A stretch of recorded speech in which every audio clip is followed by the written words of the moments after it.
Hello, আজ আমরা সবাই মিলে একটা দারুণ অভিযানে বেরোব। মনের গুপ্তধন খোঁজার অভিযান, যেখানে প্রতিটা পাতায় পাতায় লুকিয়ে আছে জ্ঞান আর কত রোমাঞ্চ। চলুন আর দেরি না করে ঝাঁপিয়ে পড়া যাক। একবার ভাবুন তো, যদি এমন একটা জায়গা থাকত যেখানে গোটা পৃথিবীর সব গল্প, সব রহস্য, সব জ্ঞান একসঙ্গে পাওয়া যেত। কি শুনে কেমন অবাক লাগছে, তাই না? হ্যাঁ, ঠিক এমনই এক জাদুর জায়গার কথা আমরা আজ জানব। আর মজার ব্যাপার হলো, সেই জায়গাটা কিন্তু আমাদের সবার খুব কাছেই আছে। তাহলে এই গুপ্তধনের সিন্ধুকটা কি? এটাই হলো লাইব্রেরি। কিন্তু লাইব্রেরি মানে কিন্তু শুধু সারি সারি বইয়ের আলমারি নয়। না, একদমই না। এটা তার চেয়ে অনেক বেশি কিছু। এখানে বই তো আছেই, তার সাথে আছে সিনেমা, গান, এমনকি ইন্টারনেট ব্যবহারের সুযোগ। আর সবচেয়ে দারুণ ব্যাপার হলো, এই জ্ঞান ভাণ্ডার সবার জন্য খোলা, একদম বিনামূল্যে। তো চলুন এবার আমাদের অভিযানটা শুরু করা যাক। একটা টাইম মেশিনে চড়ে আমরা পাড়ি দেব হাজার হাজার বছর পেছনে। দেখব এই লাইব্রেরির ধারণাটা প্রথম কোত্থেকে এলো, আর তখনকার লাইব্রেরিগুলোই বা দেখতে কেমন ছিল। এই টাইমলাইনটা একবার দেখুন। লাইব্রেরি কিন্তু মোটেই কোনো নতুন জিনিস নয়। ভাবুন তো, আজ থেকে প্রায় ৪,৫০০ বছর আগেও লাইব্রেরি ছিল। তখন তো আর কাগজ বা ছাপাখানা ছিল না, বই লেখা হতো মাটির ফলকে। সেই মাটির ফলক থেকে শুরু করে মিশরের বিশাল প্যাপিরাস স্ক্রোলের লাইব্রেরি, তারপর আফ্রিকার টিম্বুকটুর জ্ঞানচর্চার কেন্দ্র, আর সেখান থেকে আজকের দিনের এই বিশাল বিশাল আধুনিক লাইব্রেরি। বাহ, যাত্রাটা সত্যি অসাধারণ। আলেকজান্ড্রিয়ার এই লাইব্রেরির কথাটা একটু ভাবুন। প্রায় ৪ লক্ষ প্যাপিরাস স্ক্রোল, ৪ লক্ষ। তখনকার দিনে তো আজকের মতো বই ছাপা হতো না, সব হাতে লেখা হতো প্যাপিরাসের ওপর। এত বিশাল একটা সংগ্রহ, মানে এটা ছিল প্রাচীন বিশ্বের জ্ঞানের সবচেয়ে বড় কেন্দ্র, একটা সত্যিকারের জ্ঞানতীর্থ। আচ্ছা, ইতিহাস তো জানা গেল, কিন্তু এখন সবচেয়ে জরুরি প্রশ্নটা হলো, এই লাইব্রেরিগুলোর সুপার পাওয়ারটা কি? মানে এগুলো কেন এত গুরুত্বপূর্ণ? চলুন সেটাই এবার জেনে নেওয়া যাক। দেখুন একটা লাইব্রেরির কতগুলো সুপার পাওয়ার। প্রথমত, এখানকার জ্ঞান সবার জন্য একদম বিনামূল্যে। যে কেউ এসে বই পড়তে পারে, শিখতে পারে। এটা এমন একটা জায়গা যেখানে ছোট থেকে বড় সবাই নতুন কিছু শিখতে পারে। শুধু তাই নয়, এটা একটা কমিউনিটি হাবও, মানে সবাই মিলেমিশে আড্ডা দেওয়ার, পড়াশোনা করার, নতুন কিছু নিয়ে আলোচনা করার একটা দারুণ জায়গা। আর যাদের বাড়িতে কম্পিউটার বা ইন্টারনেট নেই, তাদের জন্য লাইব্রেরি তো একটা আশীর্বাদের মতো। এখানেই তারা ডিজিটাল দুনিয়ার সঙ্গে যুক্ত হতে পারে। সব মিলিয়ে লাইব্রেরি আমাদের মধ্যে পড়ার অভ্যাস তৈরি করে আর সমাজকে এগিয়ে নিয়ে যেতে সাহায্য করে। এই কথাটা কিন্তু খুব সত্যি। পাবলিক লাইব্রেরি হলো সমাজের উন্নয়নের ইঞ্জিন। কারণ এটা এমন একটা জায়গা যেখানে ধনী, গরিব বা অন্য কোনো ভেদাভেদ ছাড়াই সবাই সমানভাবে জ্ঞান আর সংস্কৃতির সঙ্গে পরিচিত হতে পারে। আর এটাই তো একটা ভালো সমাজের ভিত্তি, তাই না? আর যদি ভাবেন লাইব্রেরি মানেই শুধু পিন ড্রপ সাইলেন্স আর ধুলোমাখা পুরনো বই, তাহলে কিন্তু মস্ত বড় ভুল করছেন। আজকের দিনের লাইব্রেরিগুলো দারুণ আধুনিক। এখানে এখন 3D প্রিন্টার আছে, কোডিং শেখার ওয়ার্কশপ হয়। মানে এগুলো এখন শুধু বই পড়ার জায়গাই নয়, নতুন প্রযুক্তি শেখার আর নিজের ভেতরের সৃজনশীলতাকে বের করে আনার এক চমৎকার জায়গা হয়ে উঠেছে। চলুন এবার একটা ছোট্ট বিশ্বভ্রমণে বেরিয়ে পড়া যাক। আমরা দেখব পৃথিবীর সবচেয়ে অবাক করা আর সুন্দর কিছু লাইব্রেরি। তৈরি তো সবাই? এটা কি ভাবা যায়? ভেনিসের এই লাইব্রেরিতে বইগুলো ডেস্কের সাথে শিকল দিয়ে বাঁধা থাকত। কেন জানেন? যাতে কেউ চুরি করে নিয়ে যেতে না পারে। মানে তখন একটা বই কতটা মূল্যবান ছিল বুঝতেই পারছেন। জ্ঞানকে সত্যিকারের গুপ্তধনের মতোই আগলে রাখা হতো। আর এটা দেখুন, অস্ট্রিয়ার অ্যাডমন্ট লাইব্রেরি। কি অসাধারণ সুন্দর, তাই না? এতটাই জমক্কালো যে লাইব্রেরির সাদা দেওয়ালের সাথে মেলানোর জন্য বইগুলোকেও সাদা চামড়া দিয়ে বাঁধানো হয়েছিল। এটা শুধু বই পড়ার জায়গা নয়, এটা নিজেই একটা আস্ত শিল্পকর্ম। লাইব্রেরি মানেই কি সবসময় চারকোনা একটা বড় ঘর? একদমই না। ইংল্যান্ডের এই র্যাডক্লিফ ক্যামেরা দেখুন। এটা ছিল দেশের প্রথম গোলাকার লাইব্রেরি। নকশাটাও যে কত অন্যরকম আর সুন্দর হতে পারে, এটা তার একটা দারুণ উদাহরণ। তো এই যে আমরা সারা পৃথিবী ঘুরে বেড়ালাম, এই বই আর লাইব্রেরির প্রতি ভালোবাসা কিন্তু আমাদের দেশ ভারতেও একটুও কম নয়। চলুন এবার আমাদের দেশের দিকে নজর ফেরানো যাক। আমাদের দেশেও কিন্তু লাইব্রেরিগুলিকে আরও উন্নত করার জন্য অনেক সংস্থা কাজ করছে, যেমন ইন্ডিয়ান লাইব্রেরি অ্যাসোসিয়েশন। আর আমাদের পশ্চিমবঙ্গেই আছে বেঙ্গল লাইব্রেরি অ্যাসোসিয়েশন, যারা এখানকার লাইব্রেরিগুলিকে সাহায্য করে। কলকাতার জাতীয় গ্রন্থাগারের কথা তো আমরা সবাই জানি, কি বিশাল তার সংগ্রহ। আর সবচেয়ে ভালো খবরটা হলো, ভারত এখন ডিজিটাল লাইব্রেরি তৈরির দিকে খুব জোর দিয়েছে।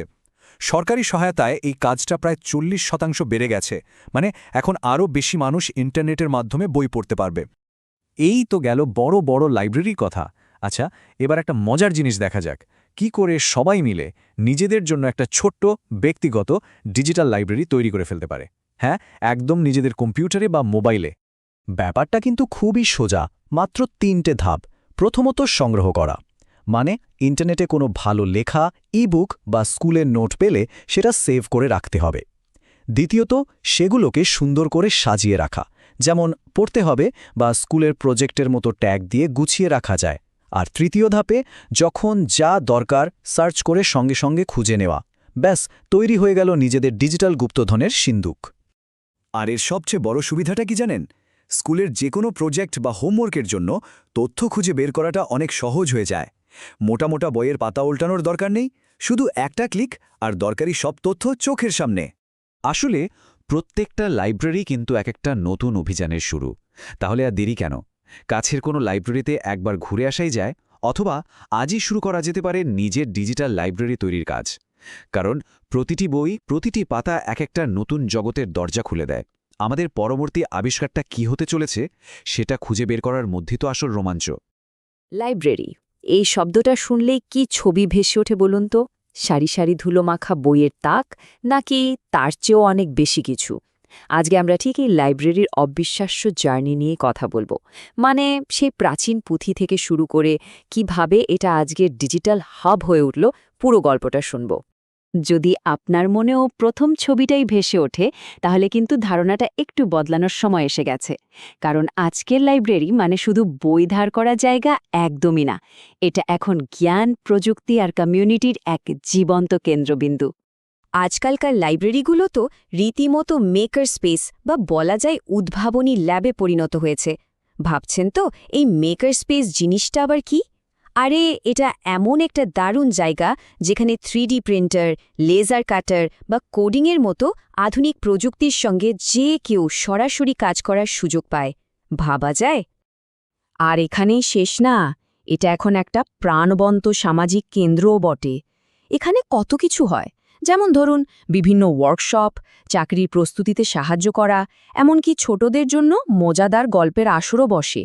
মানে মানুষ এখানে নতুন কিছু শিখতে আসে, একে অপরের সাথে পরিচিত হয় আর নানান সাংস্কৃতিক অনুষ্ঠানেও যোগ দেয়। তাহলে সব মিলিয়ে লাইব্রেরি আসলে কি? খুব সহজ করে বললে এটা হলো জ্ঞান আর তথ্যের একটা বিশাল ভাণ্ডার। কিন্তু মজার ব্যাপার হলো এই ভাণ্ডারটা এখন আর শুধু বইয়ের তাকে আটকে নেই। এটা এখন আমাদের কম্পিউটার স্ক্রিনে, আমাদের ফোনে, মানে বাস্তব আর ডিজিটাল দুই জগতেই এর অবাধ বিচরণ। লাইব্রেরির এই যে আধুনিক রূপ, এটা ঠিকভাবে বুঝতে গেলে চলুন একটু ইতিহাসে ফিরে যাওয়া যাক। কারণ যুগ বদলালেও লাইব্রেরির মূল উদ্দেশ্যটা কিন্তু সবসময় একই ছিল, আর সেটা হলো জ্ঞানকে যত্ন করে বাঁচিয়ে রাখা আর সবার কাছে পৌঁছে দেওয়া। এর শুরুটা হয়েছিল বহু প্রাচীনকালে। ভাবুন একবার, সেই খ্রিস্টপূর্ব 3য় শতকে আলেকজান্ড্রিয়ার লাইব্রেরি ছিল জ্ঞানের এক বাতিঘরের মতো। তারপর এলো মধ্যযুগ। তখন মঠের সন্ন্যাসীরা দিনরাত এক করে হাতে পুঁথি নকল করে জ্ঞানকে বাঁচিয়ে রেখেছিলেন। এরপর 19 শতকে এলো একটা বিরাট পরিবর্তন, পাবলিক লাইব্রেরি। জ্ঞান আর শুধু গুটি কয়েক অভিজাতদের দখলে রইল না, সাধারণ মানুষের জন্য এর দরজা খুলে গেল। আর আজ তো আমরা ডিজিটাল যুগে। লাইব্রেরি এখন আমাদের স্মার্টফোনে, একেবারে হাতের মুঠোয়। হ্যাঁ, একটা সময় আসলেই ছিল যখন জ্ঞান ছিল শুধুমাত্র সমাজের উঁচু স্তরের মানুষজনের জন্য। লাইব্রেরি ছিল অনেকটা তাদের ব্যক্তিগত সম্পত্তির মতো। কিন্তু আজ সেই দেয়ালটা ভেঙে চুরমার হয়ে গেছে। আজকের লাইব্রেরি সবার জন্য একটা খোলা দরজা, যেখানে কে কোন পরিবার থেকে এসেছে বা কার কত টাকা আছে তা কোনো বাধাই নয়। আচ্ছা, এতক্ষণ তো অনেক কথা হলো। এখন প্রশ্ন হলো, এত রকমের যে লাইব্রেরি আছে তার মধ্যে কোনটা কার জন্য ঠিকঠাক? বিশেষ করে ছাত্রছাত্রীদের জন্য কিন্তু সঠিক রিসোর্সটা খুঁজে বের করাটা খুব জরুরি। দেখুন, লাইব্রেরি কিন্তু মোটা দাগে 4 ধরনের হয়। প্রথমে আসি পাবলিক লাইব্রেরির কথায়। এটা সবার জন্য খোলা। এখানে গল্পের বই থেকে শুরু করে এলাকার নানান অনুষ্ঠান সবই পাওয়া যায়। এরপর আছে একাডেমিক লাইব্রেরি, যেটা মূলত ছাত্রছাত্রী আর গবেষকদের জন্যই তৈরি। এছাড়া আছে স্কুল লাইব্রেরি আর কিছু বিশেষ লাইব্রেরি, যেগুলো কোনো একটা নির্দিষ্ট বিষয়ের উপরই ফোকাস করে, যেমন ধরুন আইন বা চিকিৎসা। ছাত্রছাত্রীদের জন্য এই পার্থক্যটা বোঝা কিন্তু খুব দরকারি। একটা উদাহরণ দিই, ধরুন শেক্সপিয়ারকে নিয়ে খুব গভীর কোনো গবেষণা করতে হবে, তখন কিন্তু একাডেমিক লাইব্রেরির কোনো বিকল্প নেই, কারণ সেখানেই বিশেষজ্ঞদের লেখা সব বই আর জার্নাল পাওয়া যাবে। কিন্তু যদি কোনো জনপ্রিয় লেখকের নতুন উপন্যাস পড়তে ইচ্ছে করে বা কোনো সাধারণ তথ্যের দরকার হয়, তখন পাবলিক লাইব্রেরিতে গেলেই কাজ হয়ে যাবে। এবার চলুন লাইব্রেরির ডিজিটাল দুনিয়ায় একটা লাফ দেওয়া যাক। এখন জ্ঞান অর্জনের জন্য আর কষ্ট করে লাইব্রেরিতে যেতে হয় না, বরং লাইব্রেরি নিজেই এখন চলে এসেছে আমাদের পকেটে, আমাদের আঙুলের ডগায়। ভাবুন তো, আপনার লাইব্রেরি কার্ডটা আসলে একটা সোনার চাবি। এই একটা মাত্র কার্ড দিয়ে প্রোকোয়েস্ট, JSTOR বা কালচারগ্রামসের মতো দারুণ সব অনলাইন ডেটাবেস একদম বিনামূল্যে ব্যবহার করা যায়। এগুলো ছাত্রছাত্রীদের গবেষণার জন্য যে কতটা কাজের তা বলে বোঝানো যাবে না। হাজার হাজার জার্নাল আর বইয়ের দরজা এক মুহূর্তে খুলে যায়। যেমন এলিজাবেথ রেডমন্ড নামে একজন ছাত্রীর কথাই ধরুন। উনি নিজের অভিজ্ঞতা থেকেই বলছেন যে এই ডিজিটাল টুলগুলো ব্যবহার করার ফলে ওনার পড়াশোনাটা অনেক বেশি জীবন্ত আর সহজ হয়ে উঠেছে। আর শুধু কি পড়াশোনা, বিনোদনের জন্যও কিন্তু লাইব্রেরির জুড়ি মেলা ভার। লিব্বি বা হোপলার মতো অ্যাপগুলো ব্যবহার করে ঘরে বসেই ই-বুক, অডিও বুক, এমনকি সিনেমাও দেখা যায়। আর সবচেয়ে বড় কথা, পুরো তাই একদম বিনামূল্যে। আচ্ছা, ডিজিটাল জগৎ থেকে চলুন আবার একটু বাস্তব জগতে ফিরে আসি। কারণ লাইব্রেরির যে বিল্ডিংটা আমরা দেখি, সেটাও কিন্তু এখন আর শুধু বই রাখার জায়গা নয়, ওটা তার চেয়ে অনেক বড় কিছু হয়ে উঠেছে। মানে একটা সময়ে লাইব্রেরি ছিল শুধু বইয়ের ভাণ্ডার, কিন্তু এখন এটা একটা প্রাণবন্ত কমিউনিটি হাব। এটা এমন একটা জায়গা যেখানে মানুষ শুধু জ্ঞান নিতে আসে না, বরং নতুন কিছু তৈরি করতে, নতুন কিছু শিখতে আর একে অপরের সাথে একটা সম্পর্ক তৈরি করতে আসে। একটা আধুনিক লাইব্রেরিতে গেলে কি পাওয়া যায় জানেন? বিনামূল্যে হাই স্পিড ওয়াইফাই, কম্পিউটার ব্যবহারের সুযোগ, চাকরি খোঁজার জন্য সাহায্য, এমনকি 3D প্রিন্টারের মতো দারুণ প্রযুক্তিও।